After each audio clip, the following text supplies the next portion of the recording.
हा व्हिडिओ नीट पहा। पुणे जिल्ह्यातल्या जुन्नर तालुक्यातल्या बिबट्यांचा हा व्हिडिओ आहे। जुन्नर तालुक्यात बिबट्याचं दर्शन होणं तसं काही नवीन नाहीये। जुन्नर तालुक्यातल्या अनेक भागांमध्ये बिबट्या सर्रास दिसतो। मात्र एकाच वेळी 3 बिबटे आढळल्यानं परिसरात भीतीचं वातावरण आहे। जुन्नर तालुक्यातल्या रोहकडी गावातला हा व्हिडिओ आहे। हा व्हिडिओ पाहून अंगाचा थरकाप उडेल।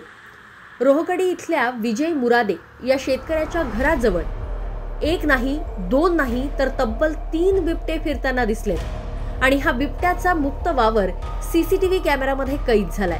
जुन्नर तालुक्यातील मानवी वस्ती असलेल्या परिसरात बिबट्या आल्याच्या यापूर्वीही अनेक घटना घडल्यात। अनेकदा तर बिबट्यानं नागरिकांवर हल्ले देखील केलेत। मात्र 3 बिबटे एकत्र फिरत असल्यानं स्थानिक नागरिकांमध्ये प्रचंड दहशत पसरली आहे। या घटनेनंतर वनविभागानं तातडीनं या बिबट्यांचा बंदोबस्त करावा अशी मागणी आता जोर धरू लागली आहे। हा व्हिडिओ तुम्ही पुन्हा एकदा बघा।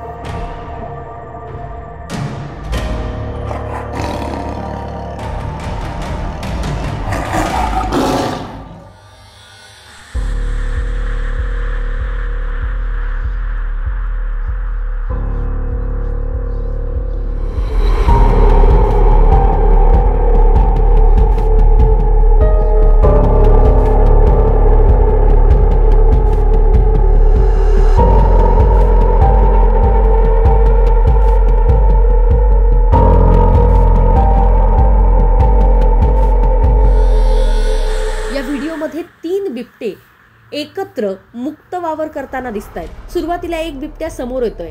घरासमोरच्या ओट्यावरून तो चालत येतो आणि त्याच्या मागून आणखी 2 बिबटे येताना दिसतायत। हे 3ही बिबटे पुढे एकत्र जाताना दिसतायत। भक्ष्याच्या शोधार्थ हे बिबटे आले असावेत असा सुद्धा अंदाज वनविभागानं वर्तवलाय।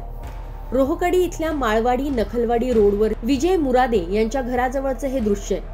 मात्र 3 बिबटे अशा प्रकारे एकत्र फिरत असल्याचं बघून स्थानिक नागरिकांमध्ये प्रचंड घबराट पसरली आहे। आता वनविभागानं तातडीनं या बिबट्यांचा बंदोबस्त करावा अशी मागणी इथल्या स्थानिक नागरिकांनी केली आहे। या व्हिडिओवर तुमची मतं कमेंट बॉक्समध्ये नक्की कळवा। यासह वेगवेगळ्या विषयांवरच्या बातम्या पाहण्यासाठी लोकमत डिजिटलला फॉलो करा। पुण्याहून अश्विनी जाधव केदारी, लोकमत व्हिडिओ।